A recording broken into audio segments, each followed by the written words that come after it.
Hi everybody, Mike with Enviroscape LA. And there's no secret about it. The biggest headlines of 2015 is the mega drought hitting California. I was going to say Southern California. No, it's the entire state of California. Now, if you don't know this, California is the breadbasket for the United States. So guess what? If you think that you're safe because you live in Michigan or in Florida where it rains a lot, or New York, I have something to tell you. You know, 99% of the almonds come from California. 99% of artichokes come from California. California doesn't have the water to grow as much stuff anymore. So guess what? Food prices, in some cases, grapes, berries. You know, berries a year ago were 81 cents a shell. Now they're over $4. They're getting ridiculous. And even when we had water, to get food, I live in LA, and so to get food from Central California, farmers had to truck this about 4 hours, 4 to 5 hours, 5 hours in a bad day, and then they have to truck it back again. The average tomato travels 1,000 miles to get to your dinner plate in the United States. That's adding to the carbon footprint. So is there a better way? Some people think yes, and so they're trying to grow their own food, thinking that, well, if I grow my own food in my backyard, I'm cutting down on the carbon footprint, all that traffic, all that congestion. It's true, you can. However, now, with the mega drought, water prices are skyrocketing like never before. Is there a better way? Well, we're here to tell you, yes, there is. The last presidential elections, one of the items on the ballot was the GMO labeling. And GMOs are genetically modified foods. And one of the problems with GMO foods is that it's genetically modified. The body doesn't quite recognize it. And so a lot of people feel, well, we don't want to outlaw GMOs. We just want to label them. And then they're going to vote with their dollars. So that got voted down. So we got flooded with phone calls from people wanting to know if we could build vegetable gardens. We accommodated, built many, many vegetable gardens. Everybody was happy, we got paid, and then boom, they get their water bill.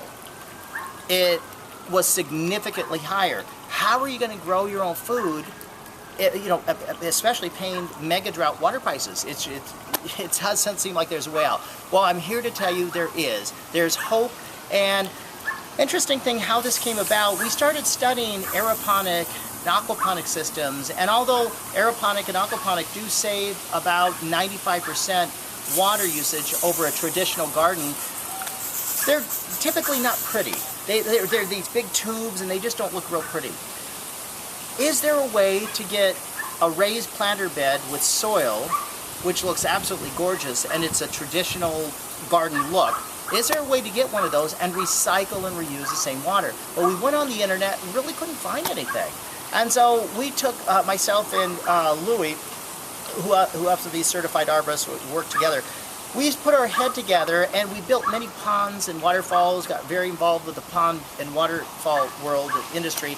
And we had a good knowledge of pumps, we had a good knowledge of pond filters, and so it was something that we had a real good knowledge about. Typically landscapers will run from these things, but we took it head on, and so we're one of those rare companies that actually did both. Well, make a long story short, we started asking ourselves a question: how can we build a vegetable garden that recycles water? We know a lot about vegetable gardens. We both got our degree in ornamental horticulture. We know a lot about ponds and waterfalls. So what we did was we fused the two worlds together. And I want to show you this. This, for example, this particular bed right here, it actually has wood, and a landscaper can put together harder redwood. Actually, Louis built the boxes himself in his garage. But we did something different with this.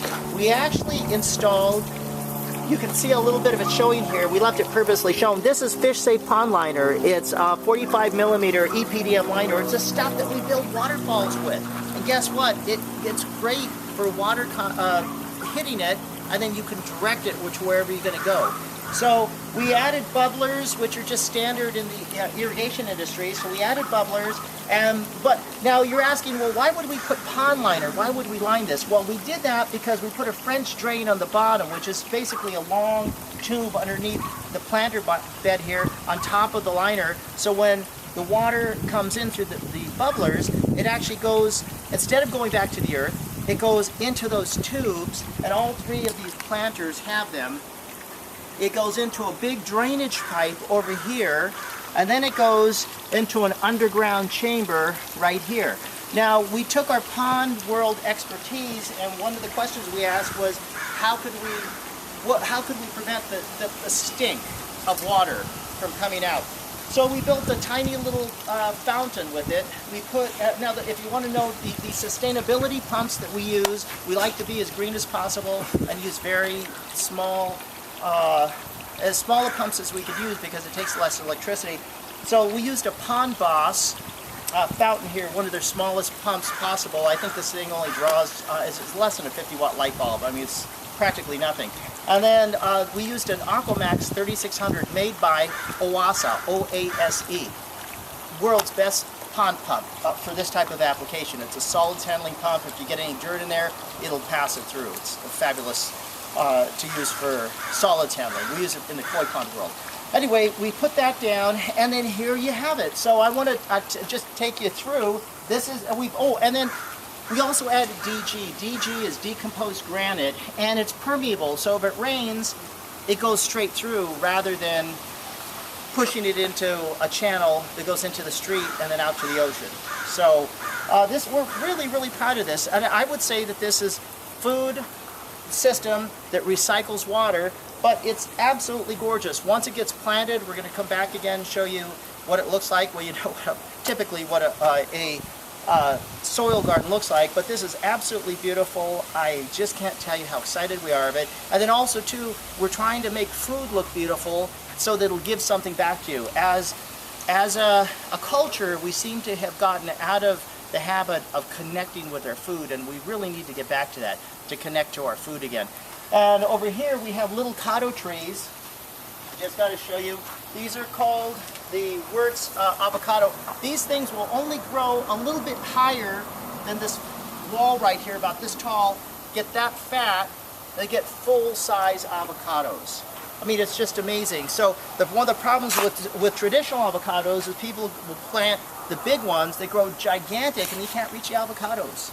Break your neck trying to get your avocados. And you can't wait for them to fall because the squirrels will typically get them. So at this point, this is an avocado machine. It's an avocado machine garden that recycles water and a fountain. Doesn't get any better than that. I mean, really, seriously. We'd love to hear your comments about this. Let us know what you think. You can reach us at www.enviroscapela.com. This is Mike with Enviroscape LA signing off. When you think sustainability, think Enviroscape LA.